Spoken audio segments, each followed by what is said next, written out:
સૂર્યપુત્રી તાપીના પવિત્ર કિનારે આજે પણ એક એવી પૌરાણિક ગાથા જીવંત છે, જેમાં છે રાજા અંબરીશની અતૂટ ભક્તિ, મહર્ષિ દુર્વાસાનો પ્રચંડ ક્રોધ, ભગવાન વિષ્ણુનું સુદર્શન ચક્ર અને મહાદેવનું એક અલૌકિક તીર્થ.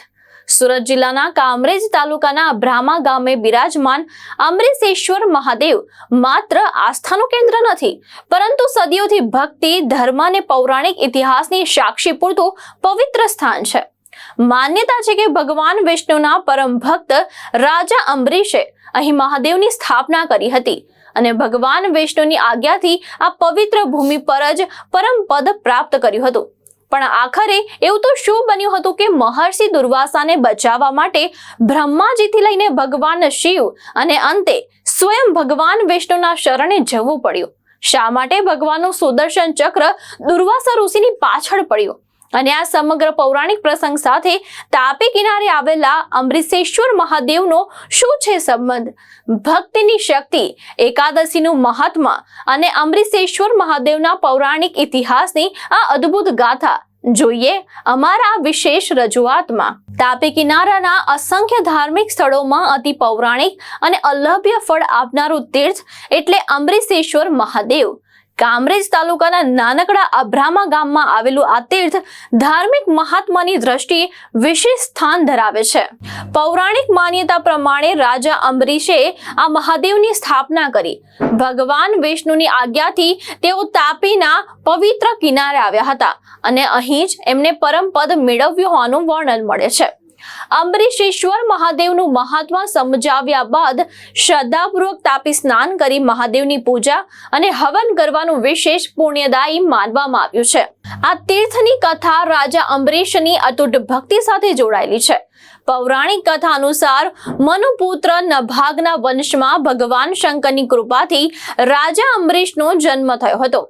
રાજા અંબરીશ ભગવાન વિષ્ણુના પરમ ભક્ત અને મર્યાદા ભક્તિના આચાર્ય માનવામાં આવતા હતા. એક વખત રાજા અંબરીશે દ્વાદશ વ્રતનો આરંભ કર્યો. વ્રતની પૂર્ણાહુતિ સમયે તેમણે ઉપવાસ કર્યો, પવિત્ર સ્નાન કર્યું અને શ્રી હરિની પૂજા સાથે દાન પુણ્ય કર્યું. બ્રાહ્મણોને ભોજન કરાવ્યા બાદ રાજા પોતે પાણા કરવાની તૈયારીમાં હતા અને તે જ સમયે મહર્ષિ દુર્વાસા ત્યાં આવી પહોંચ્યા. રાજા અંબરીશે દુર્વાસા ઋષિનું સન્માનપૂર્વક સ્વાગત કર્યું અને તેમને ભોજન માટે આમંત્રણ આપ્યું. દુર્વાસા ઋષિએ આમંત્રણ સ્વીકાર્યું, પરંતુ ભોજન પહેલા સ્નાન અને સંધ્યા માટે નદી તરફ ગયા. ત્યાં તેઓ ધ્યાનમાં લીન થઈ જતા તેમને સમયનો ખ્યાલ રહ્યો નહીં. બીજી તરફ દ્વાદશી તિથિ પૂર્ણ થવાનો સમય નજીક આવી ગયો. રાજા અંબરીશ સામે ધર્મ સંકટ ઊભું થયું. એક તરફ અતિથિને ભોજન કરાવ્યા વગર પોતે ભોજન કરવું યોગ્ય ન હતું અને બીજી તરફ દ્વાદશી પૂર્ણ થાય તે પહેલા પારણું કરવું જરૂરી હતું. રાજાએ બ્રાહ્મણોની સલાહ લીધી. તેમની સલાહ પ્રમાણે રાજા અંબરીશે માત્ર તુલસી દળથી પારણું કર્યું અને દુર્વાસા ઋષિની રાહ જોવા લાગ્યા. દુર્વાસા ઋષિ પરત આવ્યા ત્યારે પોતાની દિવ્ય દ્રષ્ટિથી તેમને જાણ થઈ કે રાજાએ પારણું કરી લીધું છે. આ જાણીને તેઓ અત્યંત ક્રોધિત થયા. કથા પ્રમાણે દુર્વાસા ઋષિએ પોતાની જટામાંથી એક ભયંકર કૃત્ય ઉત્પન્ન કરી અને તેને રાજા અંબરીશ પર હુમલો કરવાનો આદેશ આપ્યો. પરંતુ રાજા અંબરીશ ભગવાનની ભક્તિમાં અડગ રહી સ્થિર ઉભા રહ્યા. તે સમયે ભગવાન શ્રી હરિનું સુદર્શન ચક્ર પ્રગટ થયું અને કૃત્યનો નાશ કરી દીધો. ત્યારબાદ સુદર્શન ચક્ર દુર્વાસા ઋષિ તરફ આગળ વધ્યું. સુદર્શન ચક્રથી બચવા દુર્વાસા ઋષિ લોકાંતરમાં દોડવા લાગ્યા. તેઓ બ્રહ્માજીના શરણે પહોંચ્યા, પરંતુ બ્રહ્માજીએ તેમને બચાવવામાં પોતાની અસમર્થતા વ્યક્ત કરી. ત્યારબાદ દુર્વાસા ઋષિ ભગવાન શિવના શરણે કૈલાસ પહોંચ્યા. ભગવાન શિવે પણ તેમને શ્રી હરિના શરણે જવાની સલાહ આપી.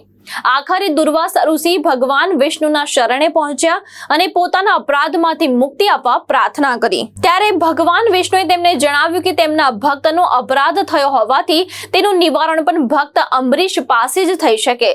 ભગવાનની આજ્ઞા બાદ દુર્વાસા ઋષિ ફરી રાજા અંબરીશ પાસે પહોંચ્યા અને તેમના ચરણોમાં પડી ક્ષમા માંગી. રાજા અંબરીશે સુદર્શન ચક્રને શાંત થવા પ્રાર્થના કરી. રાજાની પ્રાર્થનાથી સુદર્શન ચક્ર શાંત થયું અને દુર્વાસા ઋષિનું સંકટ દૂર થયું. ત્યારબાદ રાજા અંબરીશે દુર્વાસા ઋષિને સન્માનપૂર્વક ભોજન કરાવ્યું, દાન આપ્યું અને વિદાય કરી. દુર્વાસા ઋષિ સાથે બનેલી ઘટનાથી રાજા અંબરીશ અત્યંત વ્યથિત થયા હતા. પૌરાણિક વર્ણન પ્રમાણે રાજાએ ભગવાન વિષ્ણુને પ્રાર્થના કરી અને એવું પવિત્ર તીર્થ જણાવવા વિનંતી કરી કે જ્યાં રહીને તેઓ દિવ્ય દેહ અને સનાતન પદ પ્રાપ્ત કરી શકે। ત્યારે ભગવાન વિષ્ણુએ રાજા અંબરીશને સૂર્યપુત્રી તાપીનું મહાત્મા સમજાવ્યું। ભગવાને જણાવ્યું કે તાપી અત્યંત પવિત્ર અને પાપોનો નાશ કરનારી નદી છે। તેના કિનારે આવેલું એક મહાન તીર્થ ભગવાનને અત્યંત પ્રિય છે અને ત્યાં દેહ ત્યાગ કરવાથી અક્ષય પદની પ્રાપ્તિ થાય છે। ભગવાન વિષ્ણુની આજ્ઞા અનુસાર રાજા અંબરીશ તાપી કિનારે આવ્યા। અહીં તેમણે અંબરીશેશ્વર મહાદેવની સ્થાપના કરીને અંતે પરમ પદ મેળવ્યું હોવાનું પૌરાણિક વર્ણન છે। અંબરીશેશ્વર મહાદેવ સાથે એકાદશીનું પણ વિશેષ મહત્વ જોડાયેલું છે। ધાર્મિક માન્યતા પ્રમાણે પોષ સુદ એકાદશીના દિવસે અંબરીશેશ્વર મહાદેવના દર્શન કરવાથી વિશેષ પુણ્યની પ્રાપ્તિ થાય છે। અહીં એકાદશીના દિવસે કરવામાં આવતી પૂજા, હવન અને ધાર્મિક અનુષ્ઠાનને પણ વિશેષ ફળદાયી માનવામાં આવે છે।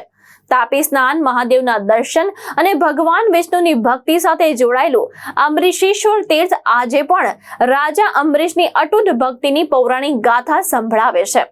રાજા અંબરીશ, મહર્ષિ દુર્વાસા અને ભગવાન વિષ્ણુના સુદર્શન ચક્ર સાથે જોડાયેલી આ કથા ભક્તિ, ક્ષમા અને ધર્મનિષ્ઠાનો સંદેશ આપે છે। કામરેજ તાલુકાના અંબોલી ગામે તાપીના પવિત્ર કિનારે બિરાજમાન અંબરીશેશ્વર મહાદેવનું આ સ્થાન માત્ર શિવ ભક્તો માટે જ નહીં પરંતુ ભગવાન વિષ્ણુના ભક્તો માટે પણ વિશેષ ધાર્મિક મહત્વ ધરાવે છે।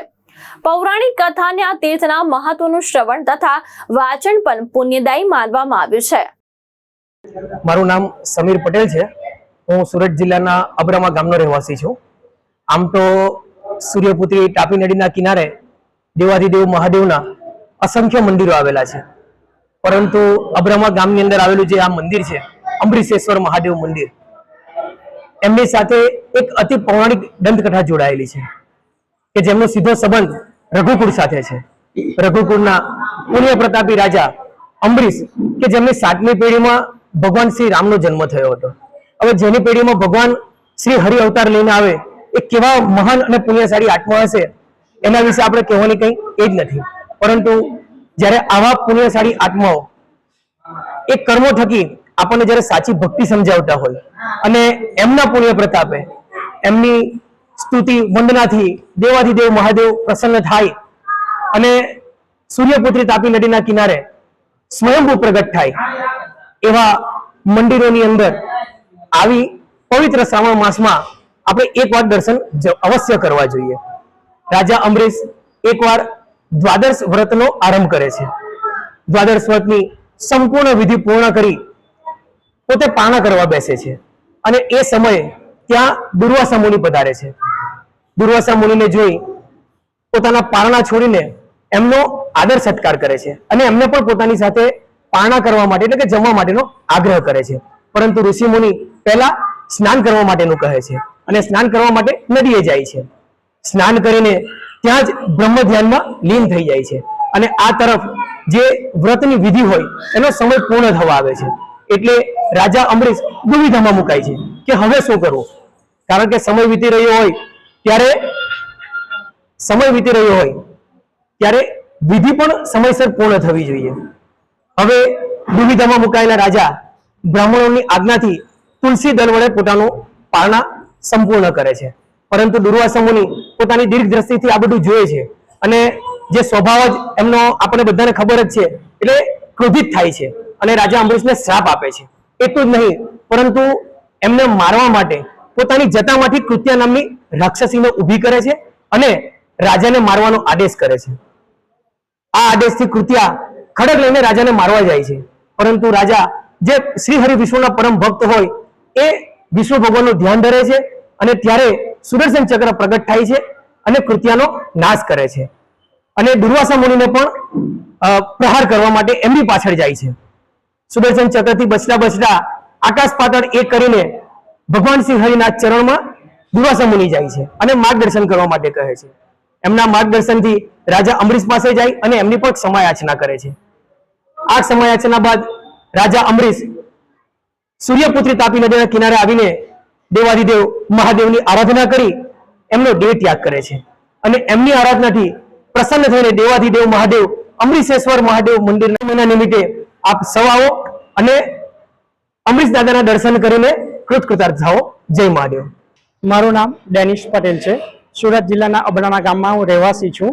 અહીં શ્રાવણ માસમાં મંદિર માટે ભક્તો દર્શન કરવા માટે આવે છે. શ્રાવણ માસમાં એવું જાણવામાં આવે છે કે કૈલાસ પરથી મહાદેવ જાતે પોતે ભક્તોને દર્શનનો લાભ લેવા માટે ઉતરે છે. ત્યારે શ્રાવણ માસમાં અબડાણા ગામના અમરીશેશ્વર મહાદેવ મંદિરે તમે દર્શન કરીને તમારી મનોકામના, તમારો જે તે ભાવના હોય તે તમે આવીને અહીં દર્શન કરી શકો છો.